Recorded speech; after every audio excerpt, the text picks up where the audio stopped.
Well, Bitcoin changed. When I first got into it, it was all libertarians and gold bugs that were against the government. Now, over 40% of Bitcoin sits in 2,000 wallets. It's all vulture capitalists. 70,000 Bitcoin sat in the Bitfinex hackers wallet. Numerous Bitcoin has been seized by the government. So the government has seized Ross Ulbricht's Silk Road stash of who knows, 30, 50,000 Bitcoin, whatever it is. Mt. Gox has got 140,000 Bitcoin. So basically, a lot of people that own billions and billions and billions of dollars of Bitcoin are pretty trashy, scummy people. And all they're going to do is sell it and not have the same political beliefs as you. Blockstream used to have a block size increase on their roadmap, Bitcoin Core. They lied. I and Tonevase and many other guys fought against the New York agreement where the mining companies tried to take over the protocol. And we were on the same side then. And then we got screwed because Blockstream got bought up by AXA Insurance Company and the founder of, LinkedIn, Ross Reed Hoffman. And what happened? They started launching cloud mining, centralized cloud mining they wanted to sell you. They started launching protocols that compete with Bitcoin, like I don't even remember what they call it, some other network, some other parallel non-Bitcoin network. And so it was just business as usual, centralized scumbags and vulture capitalists taking over. And Bitcoin's roadmap is trash. You want anonymity? Everyone that's tried to be anonymous in Bitcoin's been tracked down and basically killed by the government. So you've got the guys that stole the Finex money. You know why they were sitting on 70,000 Bitcoin still? Because they couldn't get rid of it, because you can't get anonymous enough to get out of it. But if you used Bitcoin, or if you used Ethereum, you could, because you could use Tornado Cash. Guys that hack money in Ethereum actually get to keep their money they stole. But guys that hack money in Bitcoin, they're fucked. They can't get rid of it because you can't get anonymously rid of the shit. And you can't generate yield with it. So everyone gets altcoins to go and generate yield, and they get wrecked and stupid rug pulls. Or worse, they give their money to a centralized entity like Celsius or BlockFi or so many other horrible centralized entities that Bitcoin was invented to get rid of. But because the stupid protocol can't generate you any yield, you end up giving your keys to somebody else. And that's how Mt. Gox got their 140,000 coins. And that's how the Finex hacker got their 70,000 coins, because the protocol is such trash. Oh, and by the way, all you guys that promote margin trading, you're helping these centralized entities take keys out of people's hands.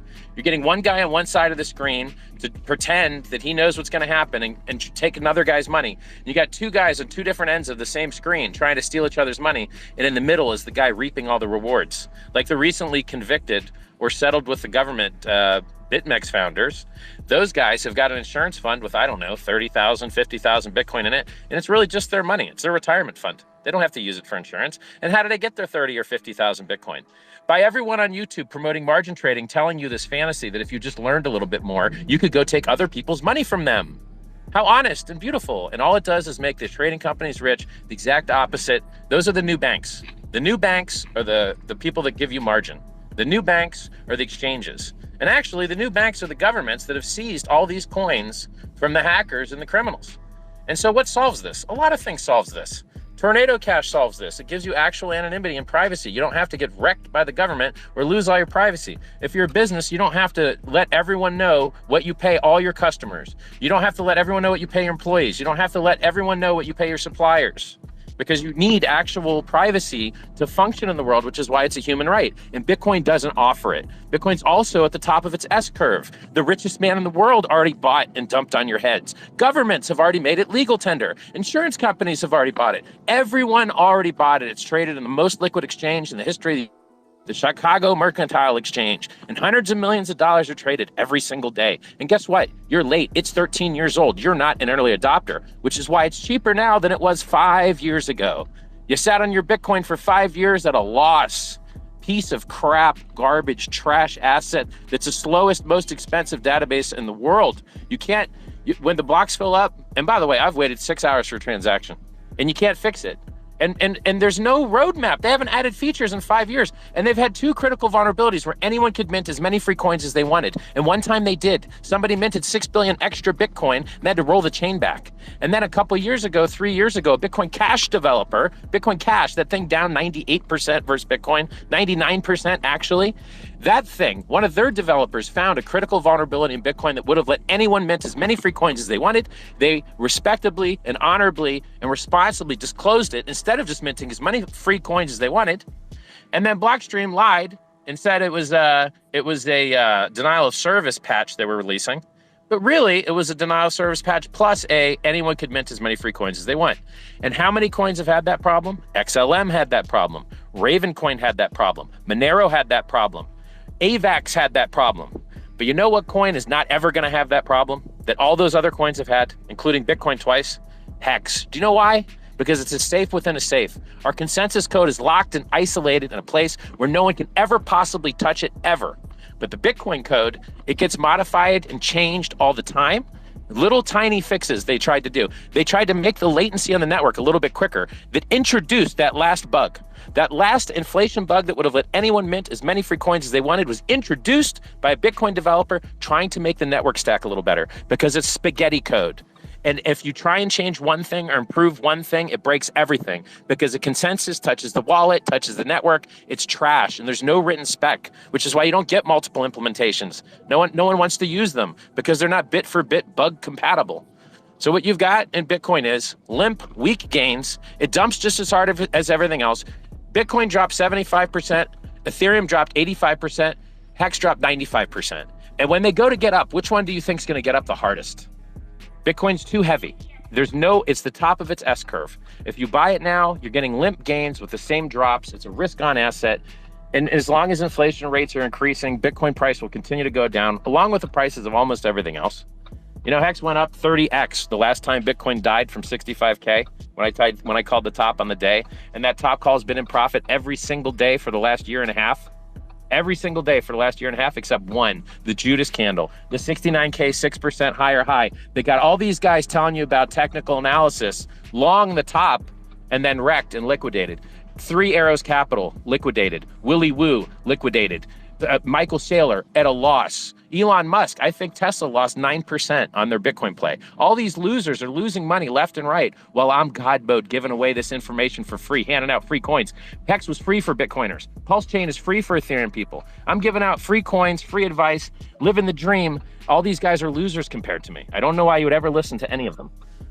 So for Tone, I'm going to give you the mic now. For other panelists that want to speak, feel free to put your hand up. Tone, I appreciate you muting while Richard. Before we move over to Tone, Richard, you keep mentioning the 2 Bitcoin inflation bugs, and you mentioned it on the coin telegraph debate that you guys had with Tone. I think this was 2 years ago. Could you educate the audience on what they were and how they affect BTC as well?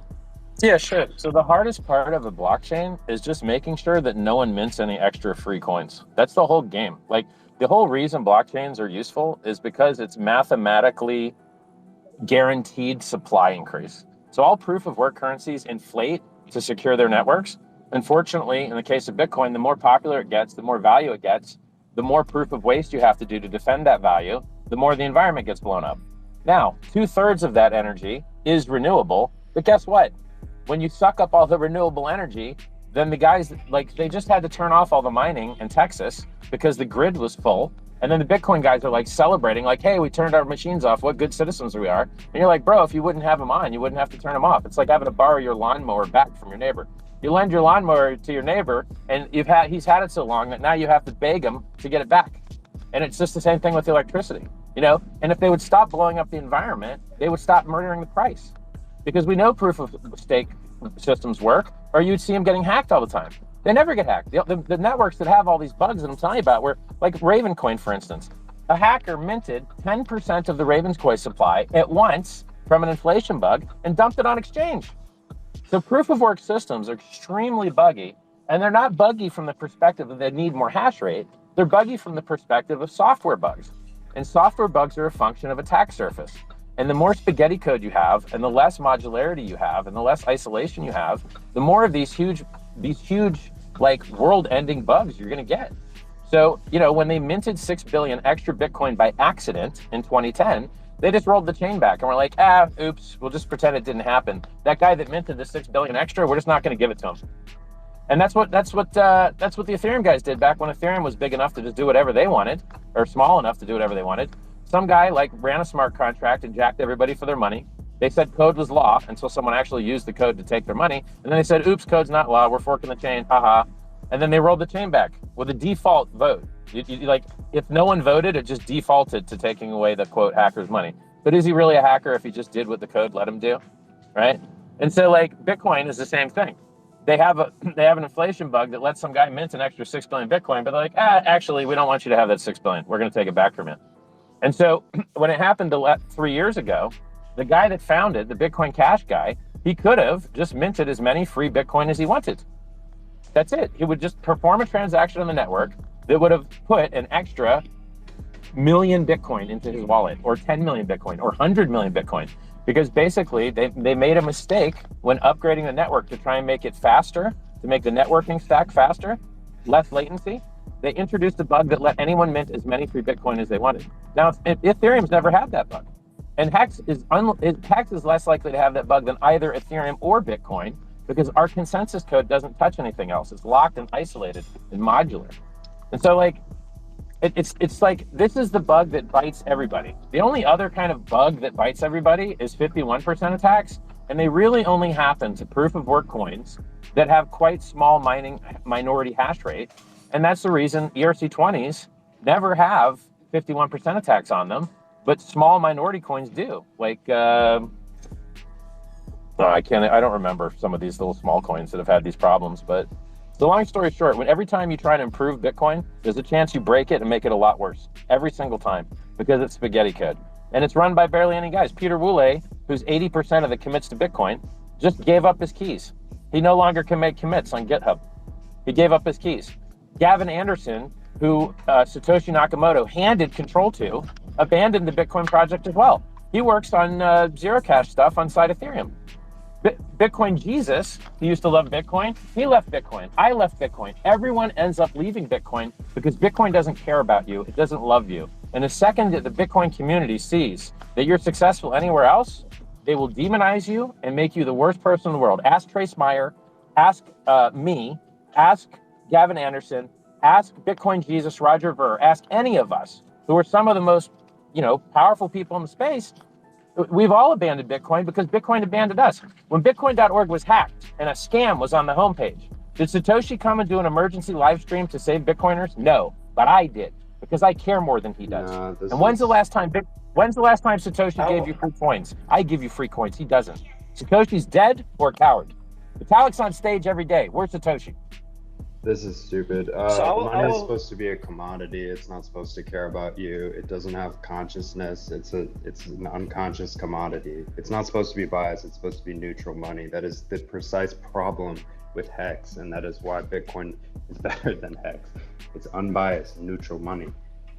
It's a tool. So Hex is up 250x versus Bitcoin right now. 250. So Shane, I'll let you speak. Thanks for joining as well. Tone, you've been waiting patiently. I see Munib as well with his hand up, and Wendy, and I'll let you guys speak in a bit, and Bullish as well. So Tone, you've been very respectful muting your mic, so I appreciate you being here. So, do you want to give the audience first, introduce the audience? Richard, you and Richard, you go way back. So just to touch on that, because a lot of people don't know that, and then address the points made by Richard, especially about Bitcoin, and Sean touch on Hex as well. Hey Mario, honestly, I really don't mind Wendy and Munib going in front of me if they're going to be quick. But then when I finally get a chance to talk, I expect Richard to stay on mute the way I did. Otherwise, this makes no sense. And this debate is going to be very frustrating because 80% of what Richard said is like a lie. Do I address the inaccuracies of his argument, or do I address the assuming that Richard is right, even though it's pure bullshit? Do I address it that like he's wrong on I don't even know how to debate something when half the things he says are just factually wrong? Like, do I debate the facts or do I debate the concept? I have absolutely no idea. So let me think about that as I let Wendy and Munib say something. So sure. So Tone, I'll let you prepare your arguments, and yeah, Richard will mute. And Tone's dialing a friend right now. He's calling all his homies. Okay, so I'll let Munib go first, and then Wendy, if you want to put your hand up again, if you want to speak, because your hand is down now. But Munib, I'll give you the mic, and then Bullish, and then McShane, if you want to also speak before we give the mic to Tone. I have to leave, so I just wanted to tell everybody I love and respect you all, and I hope that everybody can have a nice, respectful, or actually a nice, decent conversation, because decency is the bare minimum, and that's all. So just, again, you guys do what works for you. be respectful to each other, and everybody's entitled to their opinion. And I'm learning a lot from both Tone and Mr. Richard Hart. And that's all. And I'll be live streaming if you'd all want to hop over to my channel. But anyway, sending everybody love and light and keep the debate going, but be decent. Goodbye. Thanks, Wendy. See you, Wendy. So Munib, I'll give you the mic. And thanks for being here. I'll let you introduce yourself very briefly as well before discussing the points Richard made. Sure. I think very quick intro for people who don't know who I am. I've been in the Bitcoin space since around 2013. My background is distributed systems. I did a PhD in computer science at Princeton. And my quick comments, I actually didn't even know what the debate was going to be about, but I would plus one Tone that I think there were so many different types of inconsistencies and weird kind of like, I wouldn't call them lies, but basically just misrepresentation of things that I don't even know where to begin, right? Like I'll just pick like one small thing so we can make it a little bit concrete. Like for example, there seems to be an argument here that proof of work currencies are somehow worse at the inflation type of a bug. There's basically no correlation there, right? Like these types of bugs, all of these different blockchains are basically software, they're code. Any type of code can have bugs. And if anything, if there's open source code that has been out there running in public for more than a decade, then a lot of hackers have actually tried hacking it. A lot of people have actually tried breaking it. So if anything, Bitcoin has a much lower probability of having bugs than anything else. But absolutely, there's no correlation between a proof of work currency and the software used to implement it with bugs. Like that's just not how the software works. Reality doesn't agree with you. Just Google critical vulnerabilities Bitcoin. It's really that simple. The facts are on my side. They publish CVE lists. The developers, which you love so much, publish critical vulnerability reports. That's how software development works, right? Like that. This is basically, I think it's a known thing that Ethereum, for example, has a much more complex code base than Bitcoin. Bitcoin is simple by default. It only does one thing, right? You can only do very simple transactions with Bitcoin. Any computer scientist would agree with me that Ethereum is a much more complex code base than Bitcoin, right? You're pointing to a strange thing that happened in 2010 that was very responsibly handled to make a point that is really there to confuse people who don't know computer science that well. And most of Bro, are you crazy? 2019 is not 2010. 3 years ago is not 2010, is it, buddy? I don't think you know what you're talking about. I'm talking about the 2010 bug that you keep referring to, right? And I care less about that one. I care much less about that one than the very recent one that was done by the same guys that are still currently working on the software. Blue Matt, the guy that introduced that bug, is still working on the Bitcoin software. You're just fantasizing. I listed you a bunch of proof of work coins that have had software inflation bugs. Now you list me the proof of stake ones. Go ahead. Yeah, because you don't know anything. Most of these small projects, nobody even care about it enough to actually go and exploit these bugs, right? Like you're making a claim that at the software level basically makes no sense. No engineer would agree with you. So you don't have a problem with anyone minting as many free Bitcoin as they want. That's cool with you. No one is saying that, right? And okay, so you support the bug bounty program at Bitcoin that ends. Listen, I'm speaking right now, so maybe you can let other people a chance to speak. What I'm saying right now is the Bitcoin code base is actually very simple because Bitcoin is a simple protocol. It has been there for 10 plus years. It has the most number of eyes on it. The most number of hackers have actually tried breaking it because it is by far the largest asset class out there. So people can make the most amount of money if they can break Bitcoin. If people have Munib, how many months does it take to onboard a new developer? I'm not done speaking. When you were talking, people were quiet, right? So you can do the same to the I asked you a question to get you to talk. Quit being so sensitive. I'm not done speaking, right? So when I'm done, please, you can ask your question after that. So going back to the fact that Bitcoin code base has been there for 10 plus years, people have the most amount of incentive to go and hack Bitcoin because they can steal the most amount of money by doing that. They don't care about the small random project, right? Because there isn't a lot of money there. There isn't a lot of liquidity there. Even if you steal something, it's like low stakes, right? Nobody cares. Bitcoin is the prime target. It's the largest asset class, the most liquid thing out there. And it has been there for more than a decade, right? Hackers have tried, other people have tried, and it is by far the most stable thing out there. So just coming here and making an argument that because it's proof of work, somehow you can create inflation bugs at the code level. As a computer scientist, no engineer would ever agree with you that there's any correlation there. Buddy, the people that introduced the bug were on the Bitcoin core dev team. They weren't hackers. Second, how many months does it take? Can I mention specifically about that bug? Okay, Richard is blowing down. Okay, look, as Munib said, every piece of code can have a bug. Everything gets a bug. How did that bug get introduced into Bitcoin? A while ago, I think it was Matt Corallo, who, in review of the code, they decided that this certain piece of code was not needed in the Bitcoin protocol. A little later, there was an update to the code.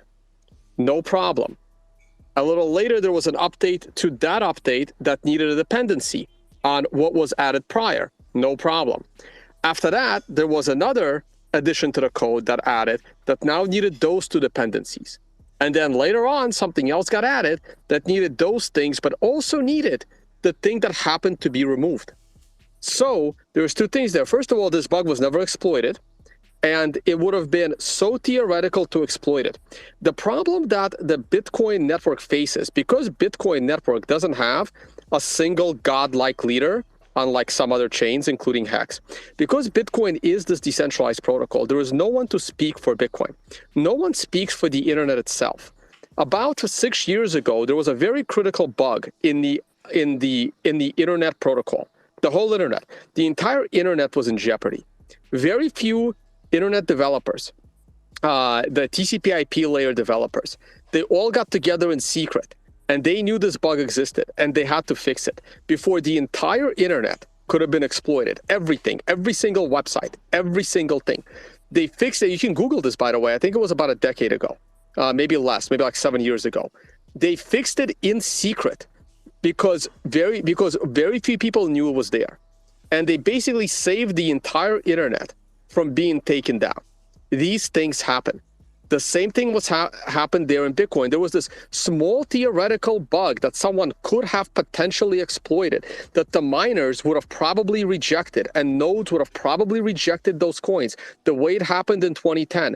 In 2010, all those coins were minted, and there was a soft fork, and everyone's node said, no, we don't accept all those new coins. The same exact thing would have happened if, by some 0.0001% chance, someone could have successfully exploited that bug. The problem that 1 second, I got a call. Let me just say I'll call back. We'll call back. I can't. Okay, so the problem with Bitcoin is that the Bitcoin developers are super honest. That honesty gets them the wrath of people like Richard Hart, okay? And that's the problem. So in Bitcoin, you have these developers that say, there is a 0.1% chance that this minor thing could potentially be exploited. And that statement gets blown so out of proportion because there is no PR department. On the flip side, you have a project like Ethereum or a project like Hex or any other project where there is like a 30% chance that this ridiculousness is 90% chance probability that it's going to be exploited. And they sit there, go on TV and say, nope, not going to happen. No way in hell.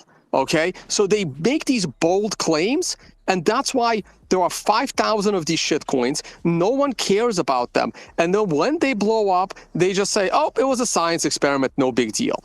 Okay, so Bitcoin suffers from the fact that everyone in Bitcoin is super honest. And everyone that quits Bitcoin, like Gavin Andreessen, like Roger Ver, like everyone else, is because they have this God complex that Bitcoin has to do exactly what they want it to do.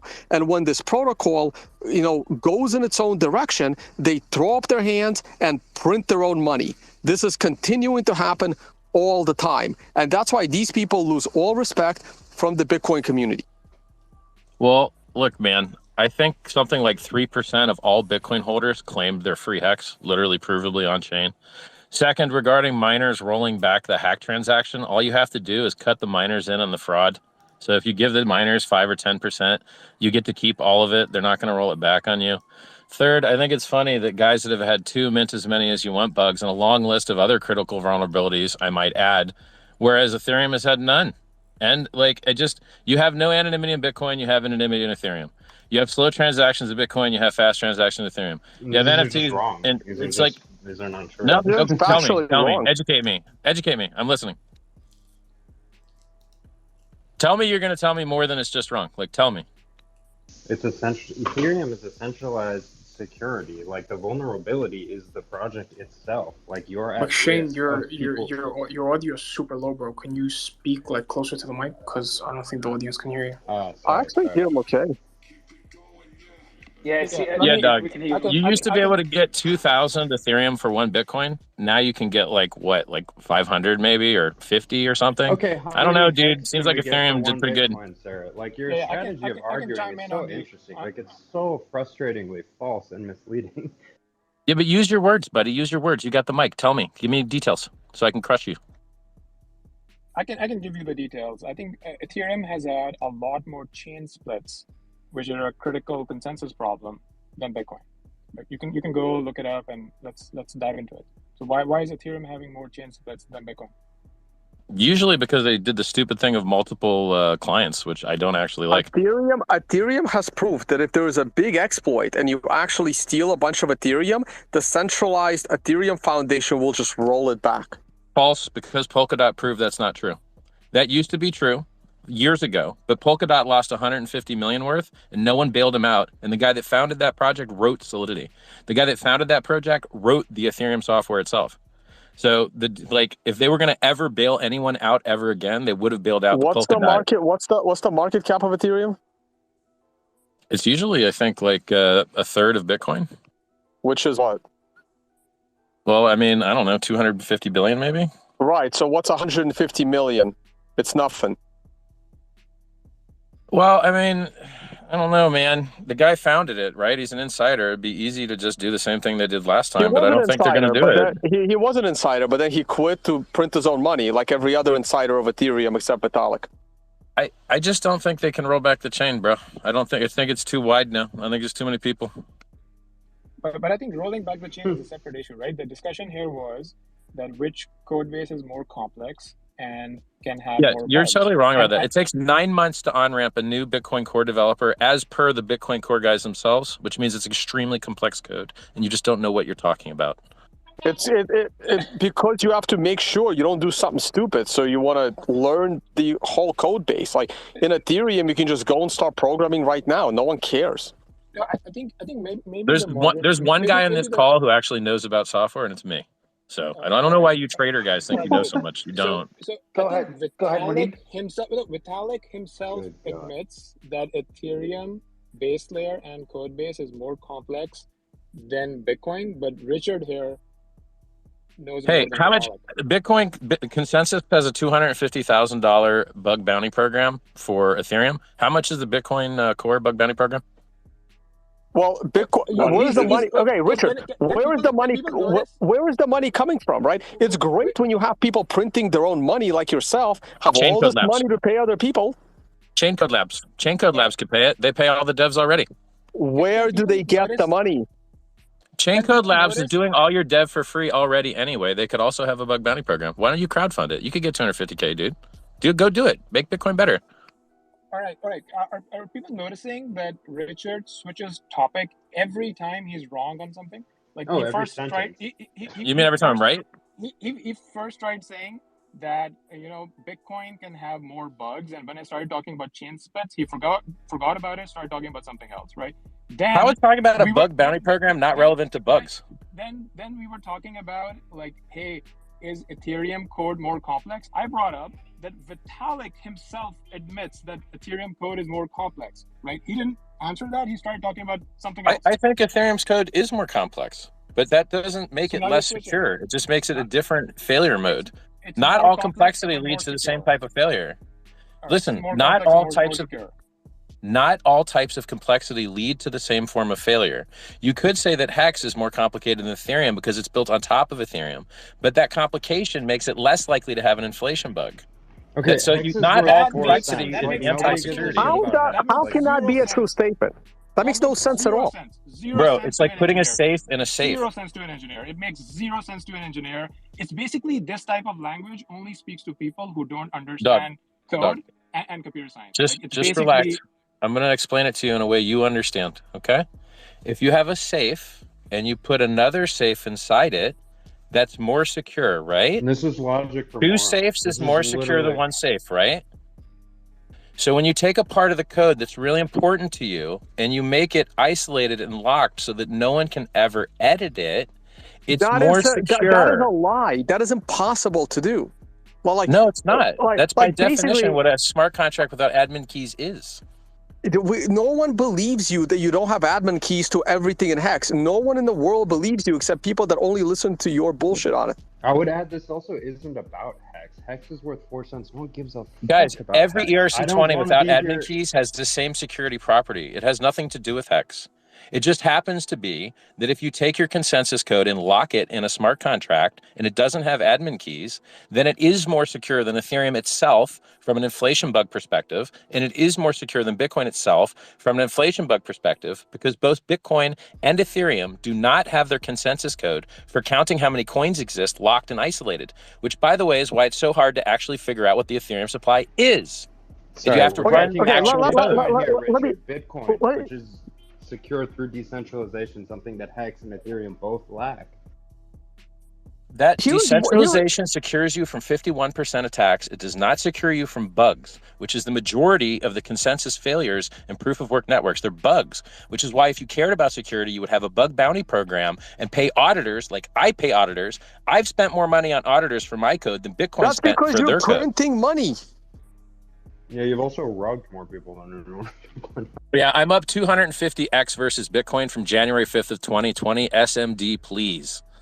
And that's after a fucking huge dip. This isn't about Hex. This debate is not about Hex. We're not here to I don't care about Hex, but you guys need to understand computer security. Better and worse exists, and you're advocating for worse. Okay, let me back up here. Richard is trying to make a claim that Bitcoin's biggest problem is inflation bugs in the code.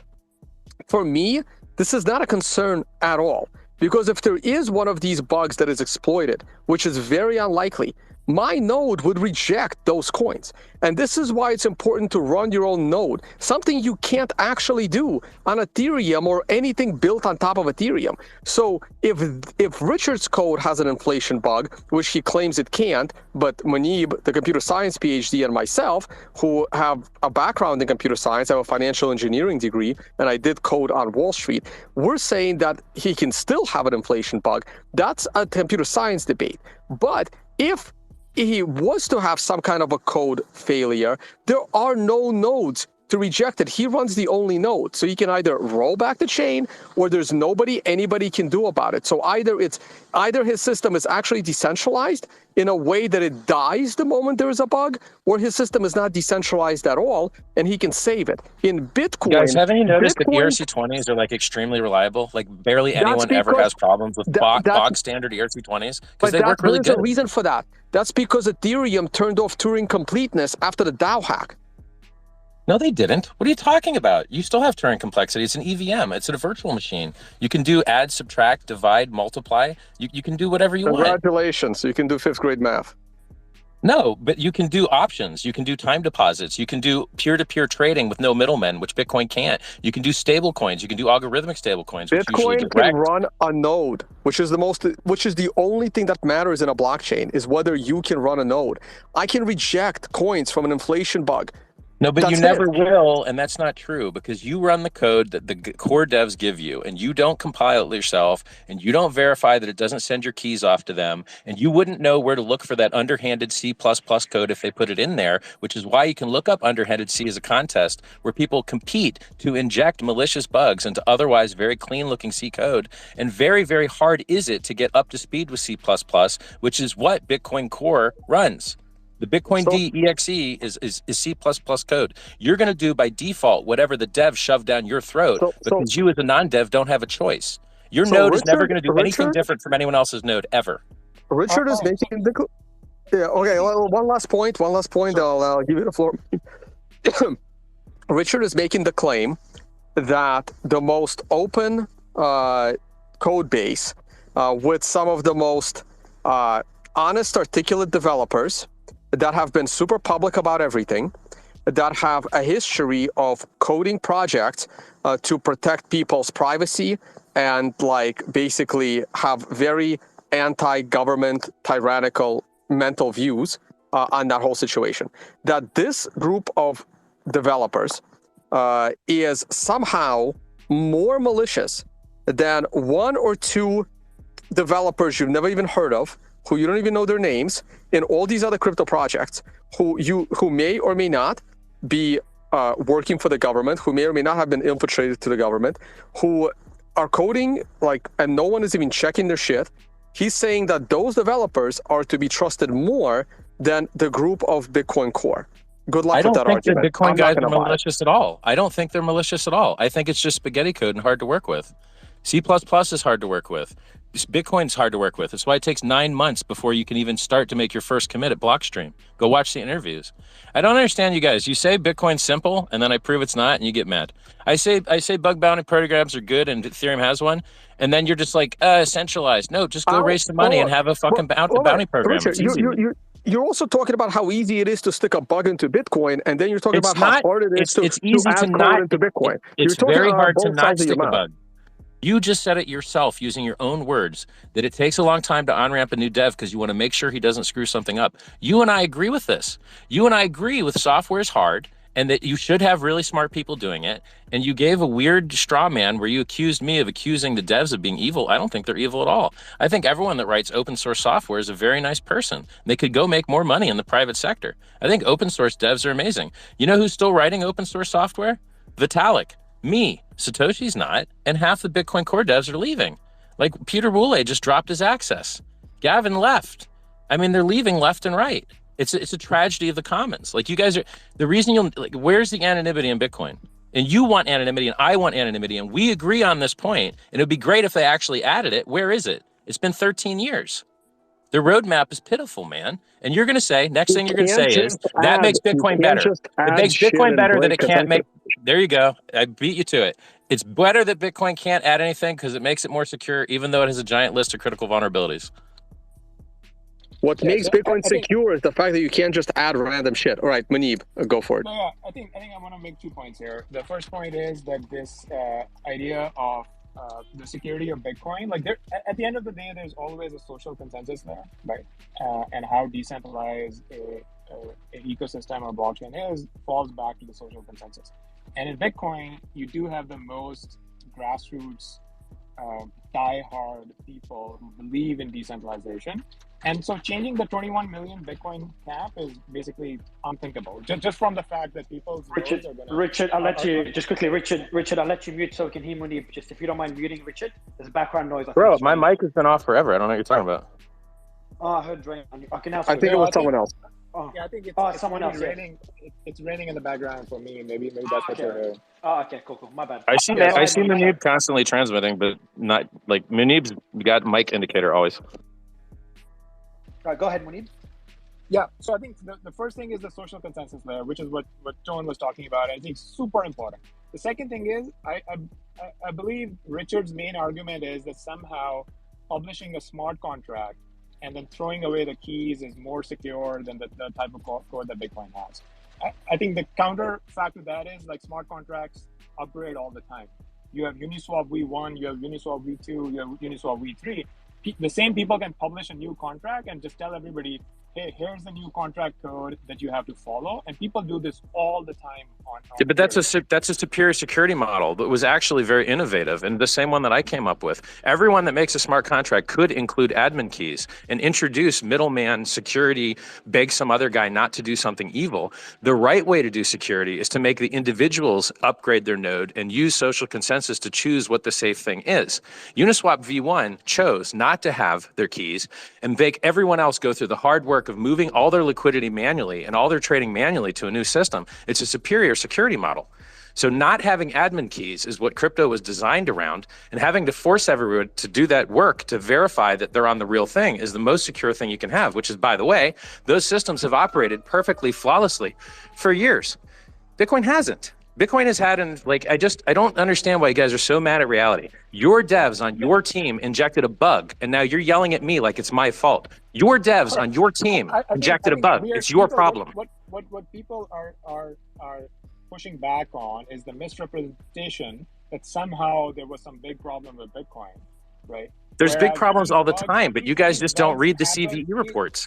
Bitcoin only got stronger when that bug got fixed. I don't understand how Richard is saying it's a bad thing. This is a good thing. It's a good that it got fixed. It's just spaghetti code that's likely to get more bugs. That doesn't mean it's spaghetti code that's likely. That doesn't prove anything. All the time, right? So he's over-exaggerating a relatively small thing on a very secure system, and basically play around with this idea that somehow smart contracts are more secure. They're not. Yes, they have a property that once you publish it and throw away the admin keys, you can't change that contract. But the people who publish the smart contract can publish a new one. And Hex, I haven't looked that deeply into Hex. It's not kind of like on the please don't. I think it's better that you guys don't even talk about Hex. It's too confusing for you guys. It's better we just talk about Ethereum. This is what makes it popular. It's too confusing for anyone. It's bullshit. It's literally Hex is just Bitcoin with a proof of work change. We use ETH miners and we inflate to get people to lock their coins instead of blow up the environment with SHA-256. That's it. That's all it is. It's not hard. So you just the funny thing about like Bitcoin innovation that keeps coming back up, that hey, Bitcoin doesn't innovate. The architecture there is that the base layer is simple. The base layer is not going to change.